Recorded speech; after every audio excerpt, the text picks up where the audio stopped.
up, YouTube? It's your boy JusRzd, and welcome to another episode of Rage Review, where we chop it up and review different series that are currently ongoing.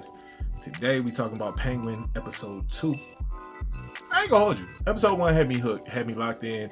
This joint really reminded me of like DC's take on like Sopranos, and I remember hearing rumblings before the series dropped that this was like a Sopranos / Tony Montana type of story of like Penguin's rise to power.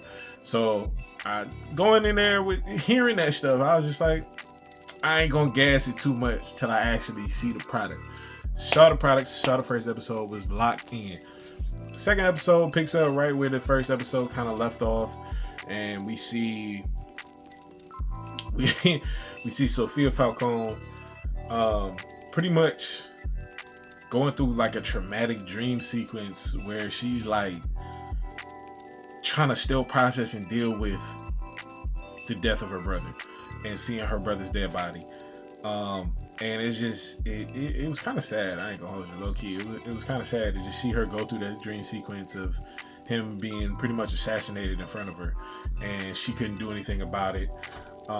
It was kind of sad. And then she kind of comes out of it, and she's in her like therapist or psychiatrist office, and he's trying to calm her down because she's like having an episode, and he eventually calms her down, and they have like a little discourse and dialogue, and she ends up leaving.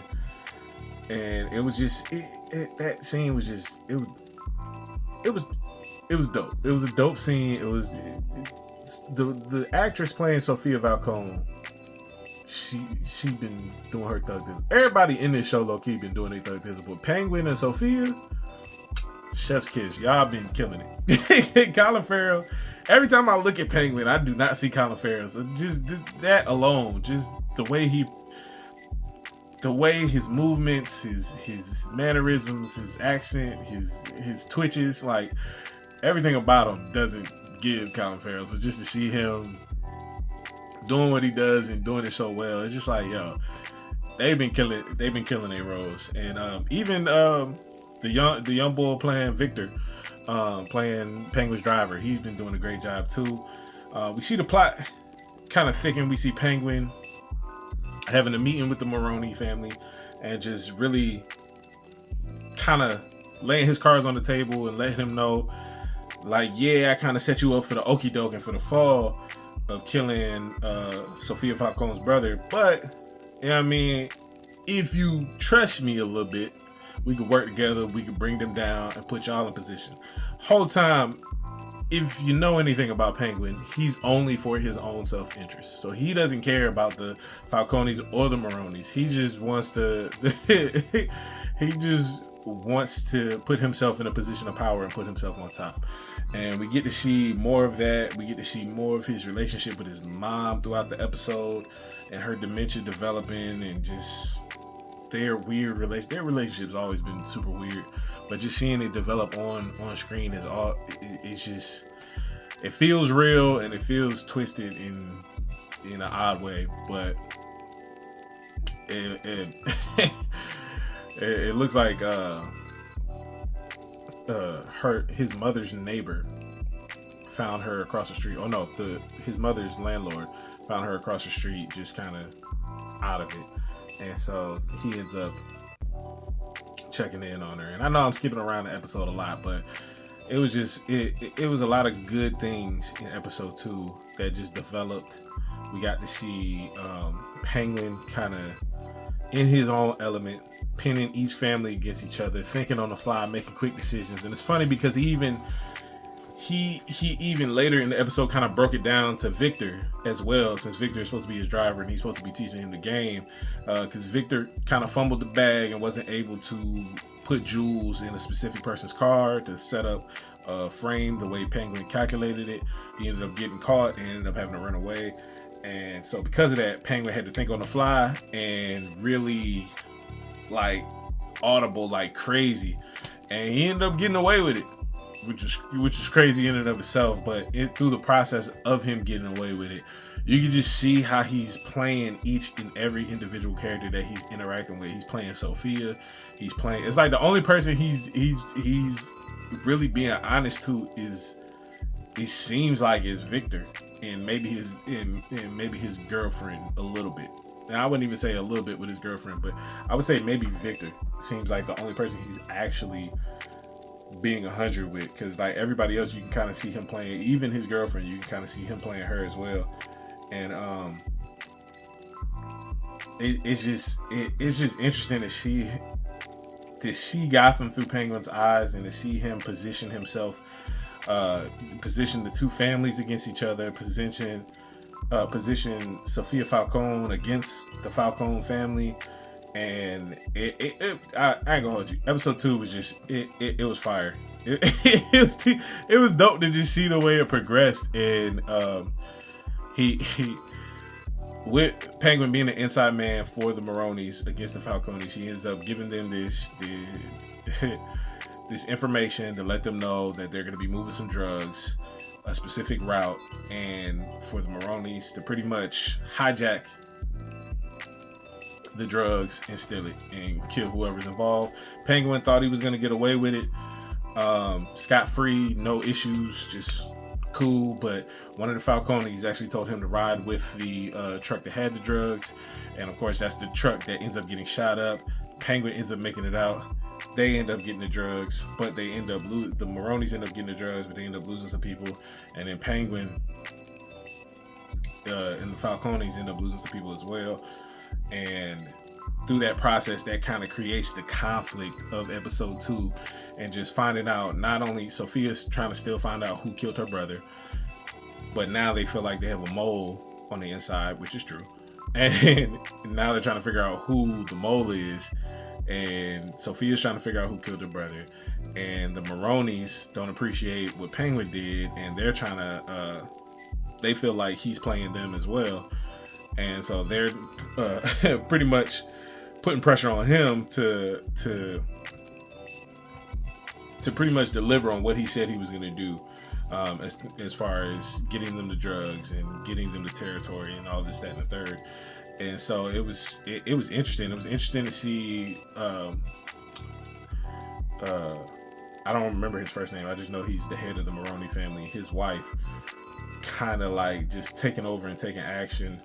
One of their lieutenants ended up getting kidnapped by a dirty cop that worked for the Falcones, and he ends up delivering said lieutenant to Sofia Falcone at the brother's funeral.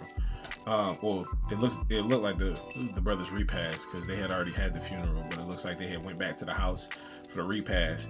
And so, of course, Sofia puts him in the basement. She was just like, when he wakes up, he was high on morphine, I believe. So once he he was sedated. So once he wakes up, he was like, all right, we're gonna talk to him and see what he knows, see who the mole is. Penguin gets that information. He tries to set up and frame one of the top brasses in the Falcone organization, and has Victor try to plant some jewels in that man's car. Victor gets caught. Victor runs away. Victor calls Penguin, was like, hey man, I can't do it. I got burned and I had to run away. And Penguin was like, all right, forget you. Hangs up the phone. He's like, all right, I might do this myself. So instead of him, at first he was going to just tell the lieutenant to tell them a specific name. So that way he could tell them the name and they could find the jewels in his car. But now that the jewels can't be placed, that's not going to work. So Penguin ends up killing the guy that they were going to question while nobody's around. He ends up escaping, getting back to the main populace of the repast or whatever. So when the head of the Falcone family finds him, he calls a meeting, puts everybody inside, and he was like, looking for pat everybody down. We're looking for weapons. We're looking for a knife. Penguin ends up starting an argument and planting the knife on Sofia Falcone's right-hand man. I think his name was Ricardo, but I'm not sure. But of course, Sofia and them finding the knife on him, he's like, yo, this ain't mine. And they're just like, oh, so you the one who killed my brother. So immediately, the top brass of the Falcone family ends up killing him. And Sofia gets mad because she was like, that was my kill. I was supposed to kill him. And he was just like, look, man, I killed him for you. Don't worry about it. How about you just leave Gotham, leave this all to me. You're clearly distressed. Your brother just died. You got out of Arkham. How about you just leave Gotham for a little bit, go to Italy, and take some time off and relax. And Penguin, the whole time, the whole episode, you see him whispering in Sofia's ear the whole time, like, yo, they don't respect you. You a woman. They don't want to see you here. They don't trust you. They don't think you capable of running this business and this family. But me and you both know that you are, and this, that, and the third. And so the whole time she's listening to him, but not listening to him at the same time. Like, she knows he's on some BS and trying to work an angle, so she's not listening to him, but she can't escape the fact that she sees what he's saying at the same time. And the moment they get an opportunity to be like, yo, why don't you go to Italy, get away, she's like, all right. She kind of shuts down for a second. She's like, all right, kind of walks away. And they make Penguin dispose of the bodies and clean everything up. So he's in there. He's got Victor digging the hole for the two bodies. Then he tells Victor to get in there and lay down, and just pretty much kind of fusses him out, because he's like, look, bro, if you can't do the job, you're gonna end up dead. If you don't know how to think and make quick decisions on your feet and pivot quickly in the moment and do it like smart, you're gonna die. He was just like, all this happened because you messed up. Like, we ended up killing two people because you messed up, instead of framing the one person that we were trying to do when we first got here. All because you messed up, and when you mess up, you die. And of course, Victor, being a kid and just being in a grave full of two dead bodies, he was kind of freaking out. So Penguin ends up helping him up and gets a call from Sofia, and then he meets her at the graveyard memorial of her brother, her father, and her dad, I believe. It was her father, her mother, and her brother, I believe, in the memorial. And they're just sitting there having a conversation, and she finally agrees to work with Penguin in taking over the Falcone business and territories and allowing her to be head of the family. And so now they have a truce and an alliance. At this particular point, did she if their common goal, which is to take over the Falcone family and push forth their assets, it's interesting.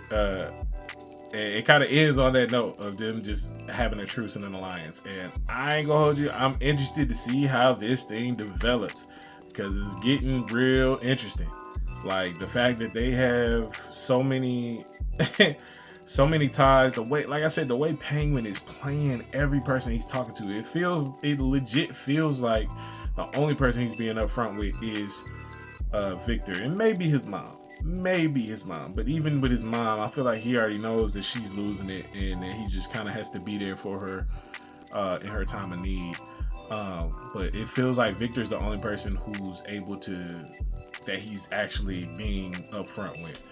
And everybody else, you could just see him playing, like moving the chess pieces around to see who he can maneuver in specific ways. And it's low-key kind of dope. Like, this low-key is like DC Sopranos, like, and I ain't mad at it. Like, the first two episodes fire to me. I gave the first episode a 9. I ain't gonna hold you, I'm gonna keep it a buck. Episode 2, I might have to give it 9.5. I thought it was a good episode. It kept the momentum going from episode 1. It kept everything just really up to par. Like, it raised the tension, it raised the stakes. Everything is moving and set in motion, and we think it's gonna go one way, then something happens, of course, in good old Penguin fashion. It doesn't go the way that we think it's going to go, and it doesn't go the way that Penguin is intending it to go, even though he's putting all the pieces together. And because it ends up messing up, now he has to figure out how to fix it. And it's been a dope development to watch this show and watch this series. And I'm excited to see how this story is going to end, how it's going to tie into the Batman 2. Who else is going to be introduced throughout this story? Like I said, shout out and round of applause to Colin Farrell and the actress who plays Sofia Falcone, because they've been acting. Like they've been doing due diligence in their acting in this particular show. So hey, kudos to y'all. Y'all been killing it. Let me know in the comments below if you've seen episode 2, how you feel about it. Do you feel like it was just as good as episode 1? Are you watching Penguin yet? If you haven't watched it yet, is it on your watch list? It definitely should be if it isn't, especially if you're a comic book fan. This series is a breath of fresh air. I will say that. It's a breath of fresh air for just how gritty and how in the universe this feels. Like, it just feels like we're in Gotham.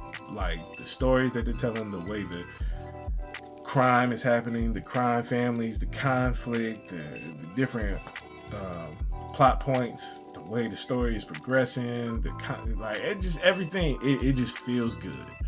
And like I said, let me know in the comments below how you feel about it. What would you rate episode 1 and 2? Like I said, episode 1 for me was a 9. Episode 2, I'm gonna have to put it right up there with 9.5. I really enjoyed it. Yeah, don't forget to like the video. Don't forget to share the video. Don't forget to subscribe to the channel. I'm trying to hit 1,000 subscribers for the end of the year, and I know I can do that with your help. So hit that subscribe button to subscribe to the channel, and hit that notification bell so you can be notified anytime we drop a new video. And never forget, it's free soul to the soul free. Let's get it.